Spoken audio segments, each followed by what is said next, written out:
forces terroristes quittaient le Burkina Faso, même chose, quitter définitivement le camp de Camouessin, quitter le Niger, quitter le Tchad, quitter le Gabon, quitter Djibouti, quitter Abidjan, quitter Dakar, quitter le Bénin, quitter le Togo. Voilà ce que nous voulons, nous attendons. Sinon, l'heure n'est plus au discours, l'heure n'est plus aux paroles creuses, parce que ce qui a été fait aujourd'hui, c'est quelque chose qui a été préparé depuis longtemps. Donc, nous, en son temps, nos aînés n'ont pas joué le jeu, ou bien ils ont feigné d'être ignorants, et ils ont sacrifié notre avenir. Et aujourd'hui, nous nous retrouvons dans la merde.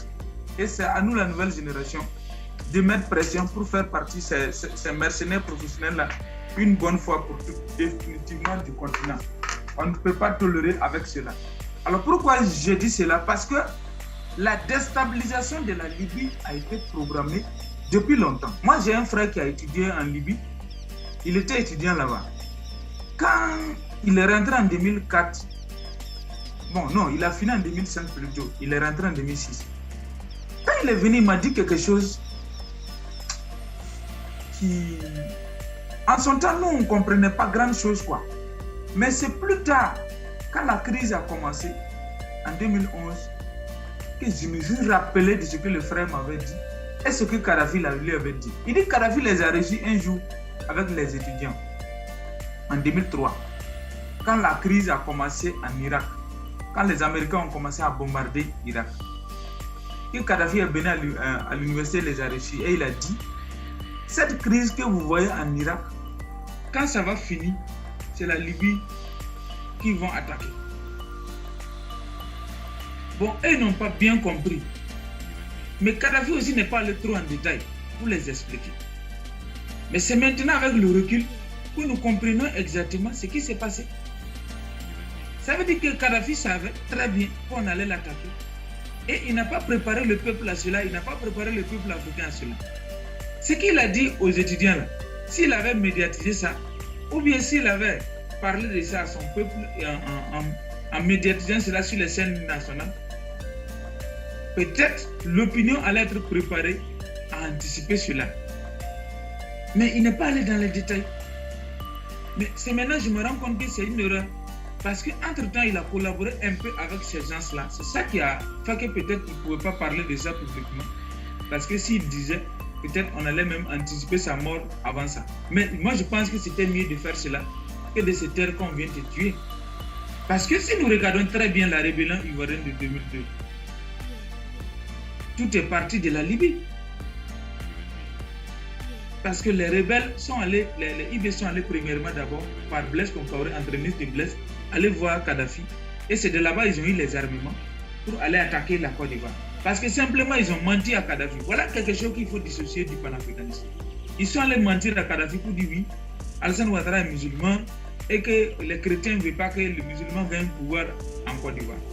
Tout de suite, Kadhafi a oublié son panafricanisme et il a mis côté islam devant. Et donc, il fallait aider les frères musulmans à récupérer le pouvoir en Côte d'Ivoire pour Kékou. Voici comment il a financé la rébellion de la Côte d'Ivoire dès le départ. Et quand Laurent Gbagbo l'a approché, l'a expliqué les enjeux, il a dit « Ah, donc on m'a induit en erreur ». Raison pour laquelle, au moment de la flamme de la paix en juin, en juillet 2007 à Bouaké, Kadhafi était là. Kadhafi était venu. Il est venu dire « Bon, je mets fin à la rébellion et voilà, maintenant on passe à la phase civile pour aller maintenant aux élections ». Et c'est dans ça maintenant, on tente à tuer Guillaume Soro parce qu'on se disait qu'il a dévié. Ceux qui avaient mis Guillaume Soro en mission ont essayé maintenant de le tuer. Et Kadhafi s'est retiré. Et quand Kadhafi s'est retiré, ils ont compris que non, ils n'allaient plus soutenir la rébellion. Donc ils ont préparé voyez comment il faut l'attaquer. Raison pour laquelle, juste après les élections, quand il y a eu bras de fer entre Alassane Ouattara et Gbagbo, c'est pendant cette période-là que l'OTAN est allé attaquer Kadhafi. Donc Kadhafi a été marmaillé. On l'a trompé au fait. On l'a roublé dans la farine. Et en même temps aussi, aujourd'hui, c'est toute l'Afrique de l'Ouest, c'est tout le Sahel qui en pâtit. Donc je pense que le guide à ce niveau-là a manqué de stratégies d'anticipation.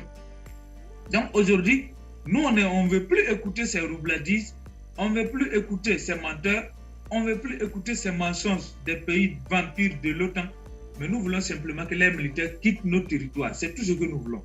C'est le refus de partir. Je les avertis toujours sur ces plateaux, mais j'ai l'impression qu'ils jouent la sourde oreille. S'ils refusent de quitter le continent africain, dans peu de temps, ils seront humiliés. Ils auront la plus grande honte du monde qu'ils n'ont jamais vue. Donc, c'est pour leur dire, quittez pendant qu'il est temps, parce que quand la bombe atomique du peuple noir va déclencher, vos forces que vous pensez qu'ils sont stationnés ici, à Ouaga, à N'Djamena, à Niamey, à Abidjan, ne pourront pas vous protéger, ne pourront rien faire pour vous. Eux-mêmes, ils seront dépassés par les événements. Parce qu'il y a un volcan couvant qui se prépare contre vous. Je vous préviens. Mieux vaut prendre les poudres d'escampette dès maintenant. Sinon, vous allez la regretter quand la bombe atomique du peuple noir va déclencher. C'est en préparation. C'est bien formaté dans le labo. Bientôt, ça va s'accoucher. Ça va sortir dehors. Donc, nous vous disons de partir. Partez pendant qu'il est encore temps. Partez pendant qu'il est encore temps. Parce que le peuple africain ne va plus se laisser faire. Cette génération ne va plus reculer. Les choses vont aller plus vite que prévu. Les choses vont aller plus vite que prévu. Vous avez votre plan, Dieu a son plan. Et le plan de Dieu est la meilleure. Et Dieu soutient la vérité. Nous sommes dans la vérité parce que nous défendons notre territoire. C'est pourquoi tous vos faux complots contre nous, ça ne marche pas.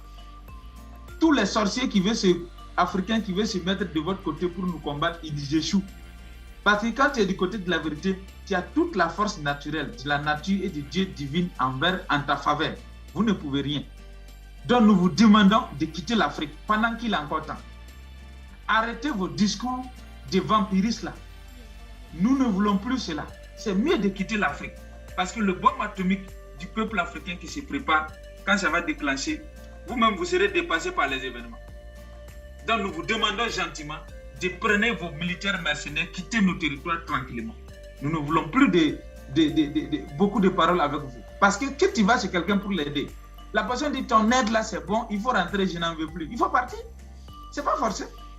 Est-ce que c'est forcé que nous continuons à traiter ensemble? Nous ne voulons plus de votre